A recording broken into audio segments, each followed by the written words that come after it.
Olá, alunos! É muito bom ver vocês continuando perseverando em nosso curso de filosofia. Bem, vamos continuar agora abordando sobre o terceiro da linha da tríceps da Grécia Antiga. Vocês já ouviram falar sobre Sócrates, suas ideias revolucionárias que fizeram com que a história da filosofia fosse dividida entre pré-socráticos e pós-socráticos.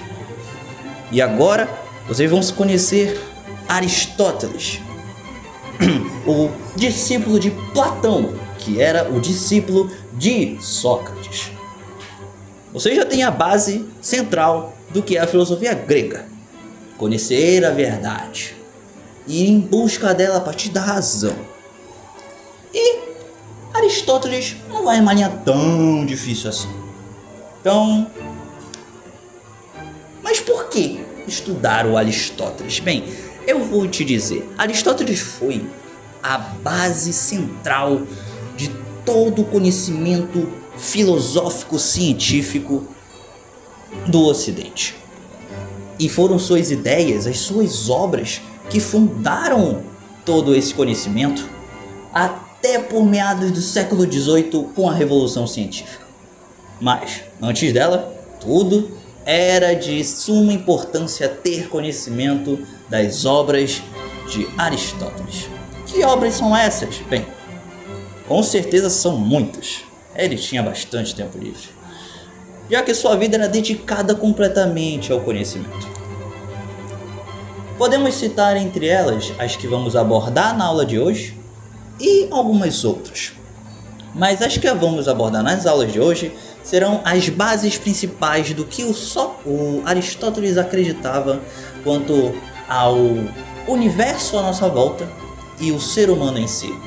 Iremos abordar sobre a metafísica de Aristóteles, a física, a ética a Nicômaco e a política.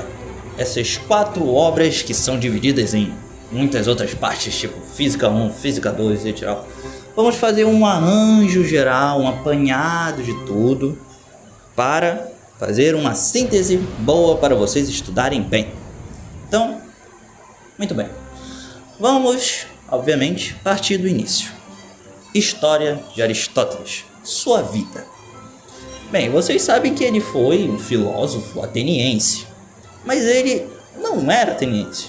Ele não nasceu em Atenas. Na verdade, ele era da cidade de Estagira, de fora, na região da Mesopotâmia. Seu pai era Nicômaco, o médico do Império Mesopotâmico. Muito importante, muito prestigiado, e com seus dotes poderia apalancar uma boa qualidade de estudo para Aristóteles. E, desde pequeno, Aristóteles era bastante dotado de inteligência. Tanto que, aos 17 anos, ele foi enviado para estudar em Atenas. E lá ele foi, matriculado na Academia de Platão. Sim, nesse período, Sócrates já morreu, veneno. E Platão já fundou sua academia para distribuir e organizar os conhecimentos da época, usando, obviamente, os seus conceitos filosóficos de mundo sensível e mundo das ideias. A alegoria de Platão, aquilo lá que você já sabe. E Aristóteles, um cara muito inteligente, foi um dos principais nomes da academia, sendo o discípulo de Platão. Mas por quê? Ele era ele gostava das ideias de Platão? Podemos dizer que não, porque Aristóteles era muito questionador. Ele queria o princípio das coisas. E quando ele ouviu a ideia de Platão sobre o mundo das ideias e o mundo sensível, sobre como isso aqui é uma ilusão e como o mundo das ideias é o perfeito, alcançável apenas com a razão, ele parou e pensou, mas qual é a finalidade disso? Como isso poderia ser aplicado na vida que vivemos? Então, ele começou a questionar, a ir atrás e começar a achar que as ideias de Platão eram muito utópicas. Tanto as ideias de política, de seres humanos, da física e etc. E, por isso, Platão o considerou o maior dos alunos de sua academia, sendo até possivelmente o próximo a estar na cátedra de chefe da academia. Porém, teve um problema nesse meio. Bem, infelizmente, Platão morreu. E, com isso, os grandes motivos para Aristóteles poder permanecer na Academia de Atenas foi junto com ele. Afinal, ele é um estrangeiro, não é um cidadão ateniense. Então, ele, mesmo parecendo que seria cobiçado a ser o novo chefe da academia, no lugar de Platão, ele acabou sendo convidado a se retirar da cidade. E assim foi. Porém, ele não ficou a ermo. Logo, com os seus contatos com o Império da Macedônia, ele conseguiu se tornar o preceptor, o professor particular de um pequeno garoto que vocês devem conhecer com o nome de Alexandre. E com esse novo emprego, ele passou bons anos ensinando ao jovem Alexandre todos os seus ideais e todas as suas ideias sobre o ser humano e sobre os seus estudos que ele aprendeu lá na Academia de Platão. Então, o tempo se passou e finalmente, quando Alexandre toma o trono do Império e se torna Alexandre o Grande, aquele que dominará toda aquela região, incluindo a Grécia, é que finalmente Aristóteles pode voltar para a Grécia e, em vez de ir para a academia, ele toma e funda a própria academia, o Liceu, ou escola peripatética, como preferir. E lá ele começa a criar as suas obras mais maduras, onde as obras citadas anteriormente são formadas com a ética, a política, a metafísica, a física e entre outros. Mas vamos nos aprofundar nessas. Podemos esquecer. Então, vamos começar com as bases. Primeiramente, ele dividiu os conhecimentos em ciências. E essas ciências são divididas entre 3 ciências. A primeira eram as teoréticas, aquelas que eram inerentes ao ser humano, que não precisavam do ser humano para existir e serem estudadas. As ciências práticas, que eram as ciências do ser humano, do intelecto do ser humano, como a política e a ética. Quanto às teoréticas, eram a metafísica e a física. E por último, tínhamos as ciências proéticas, que seriam as ciências que eram dependentes do ser humano, mas para os fins do ser humano. Como, por exemplo, as ciências da agricultura, da navegação, da arquitetura e ademais, onde o ser humano utiliza os recursos naturais para o seu próprio bem. Bem, para a aula não se estender tanto, nós iremos focar principalmente nas teoréticas e nas práticas, com as obras que nós citamos anteriormente.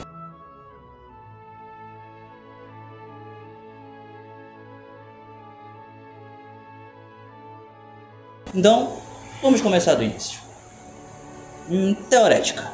Então, vamos abordar aqui 2 obras principais: a metafísica e a física. Começando pela física. Vamos lá.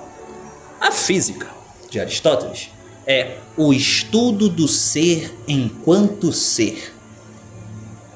Pois é. Como é que é? Exatamente isso que eu falei. É estudar o ser e as propriedades do ser, das coisas nelas mesmas. Como assim, professor? Eu não entendi. Vamos lá. Primeiramente, o ser, Aristóteles definiu que é tudo. Tudo são seres. Eu sou um ser, você é um ser, essa cortina é um ser, a tinta da parede é um ser, os fios do meu cabelo são um ser. Tudo que existe é um ser. E esses seres são constituídos de duas coisas. Primeiramente, substância e acidente. No caso, podemos dividir esses seres nessas duas partes. São as substâncias, que são os seres imutáveis, podemos dizer assim, e os acidentes, os seres mutáveis, que mudam. Beleza, professor. Mas o que é uma substância? Pois bem, a substância em Aristóteles é uma junção de matéria e forma. Matéria é o que nos constitui.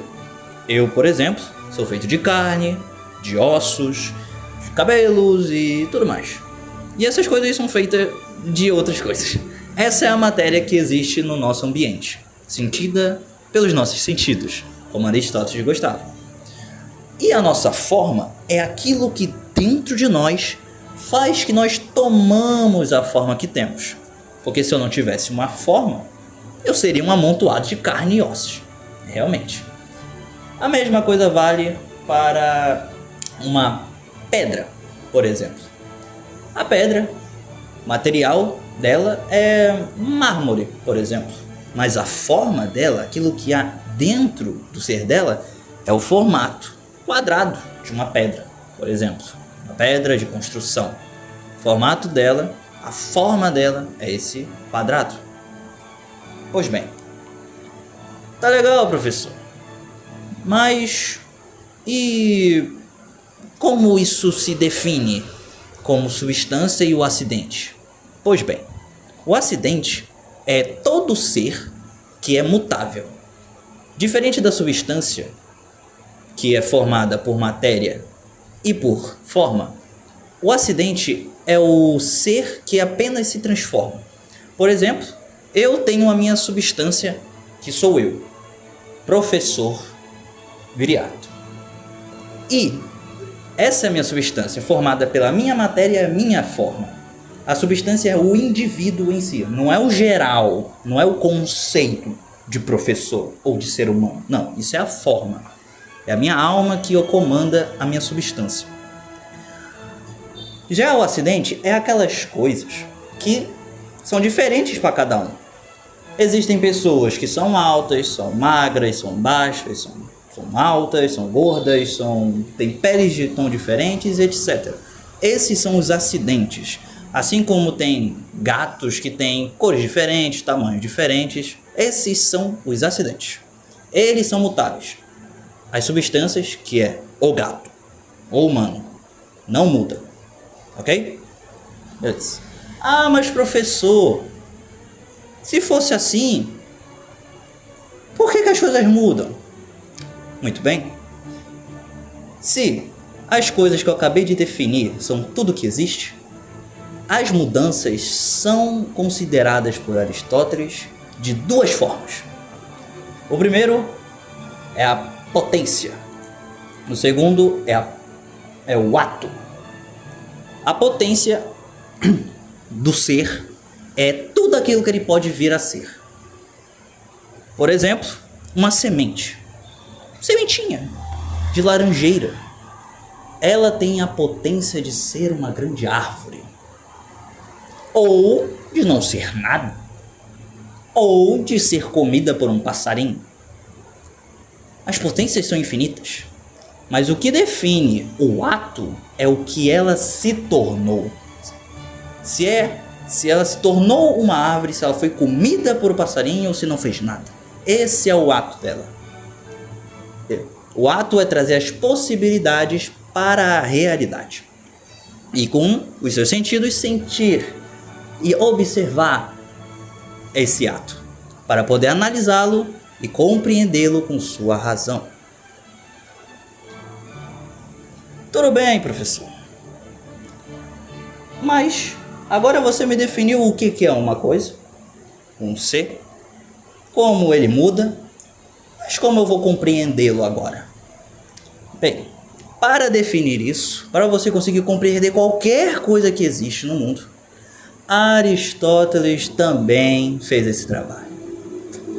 Ele definiu a teoria das 4 causas.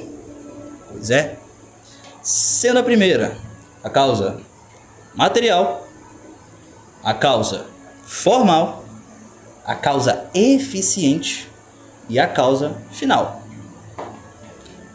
Como assim? Bem, começamos exemplificando, para ser mais fácil. Uma estátua de bronze, o Pensador. Vocês conhecem esse aqui? Pois é, o Pensador. Qual é a causa material? Bronze. Ela é uma estátua feita de bronze. A causa de sua matéria é bronze, mineral. O que é a causa formal? Bem, é a forma do bronze. A forma que a estátua se tomou. O formato dela é de um homem pensando. Essa é a forma dela, o formal dela. O que é a causa eficiente? Bem, a causa eficiente é o que fez aquela coisa tomar aquela forma. O que trabalhou isso? No caso da estátua, foi o seu escultor, quem fez a estátua em si. E a causa final seria o propósito daquela estátua. Por que ela existe? Por que a fizeram? Nesse caso, seria ganhar um trocado, fazer a autorreflexão do homem pensativo e etc. Uma finalidade teve. E vocês vão perceber isso. Em toda a filosofia aristotélica, tudo se centra na finalidade das coisas. Por que elas acontecem? Qual o propósito delas? Muito bem. Mas uma pergunta surge nessa questão. Se tudo tem uma finalidade, tudo começou de algum jeito, não é? Se a estátua foi feita, é porque teve material, teve o objetivo, teve quem fez e teve a finalidade dela. Mas e essas coisas? Quem fez o escultor? Quem fez o material? O que causou essas coisas? Na lógica aristotélica, nós vamos acabar entrando em uma espiral de causas e causas e causas e causas, até finalmente a gente chegar ao ponto de se perguntar por que as coisas existem, por que elas se movem. E aí que entra um ponto muito importante, que é o motor imóvel de Aristóteles. O que é um motor imóvel? Bem, se todas as coisas têm um início, alguma coisa que não teve início teve que dar um início a elas. Esse é o motor imóvel de Aristóteles. Uma coisa que não pode ser material, porque a matéria tem um começo, que tem a sua própria forma e pensa na sua própria forma, e é grande o suficiente para mover as formas mais fundamentais da existência, da matéria, da forma, do ato e da potência. Então, ele não poderia ser movido, ele não poderia existir na matéria, e deveria ser o princípio inicial de todas as coisas. Motor imóvel. Ele é a origem de tudo. Bem, vocês devem estar notando uma certa semelhança com uma ideia do Deus cristão. Pois é verdade. Afinal, as teorias mais consolidadas de filósofos cristãos como São Tomás de Aquino são fundamentadas nas ideias aristotélicas. Pois é, tá vendo só? Como eu disse, são as bases, os pilares da filosofia e ciência ocidental. Essa é a importância que eu queria que vocês entendessem do porquê a gente tem que estudar sobre Aristóteles e como o conhecimento dele é tão profundo e sistematizado. Isso foi essencial para fazer com que vários e vários pensadores ao longo das eras fossem usando os estudos dele como base para todas as suas compreensões filosóficas e científicas, porque ele é ele categorizou tudo o que existe em suas mais simples e profundas bases. Agora vamos afunilar isso em algo mais para frente, o que nós chamamos de física aristotélica. E, bem, ela segue todos esses princípios, mas ela avança muito mais, ok? 15 segundos? Já foi aqui, mulher.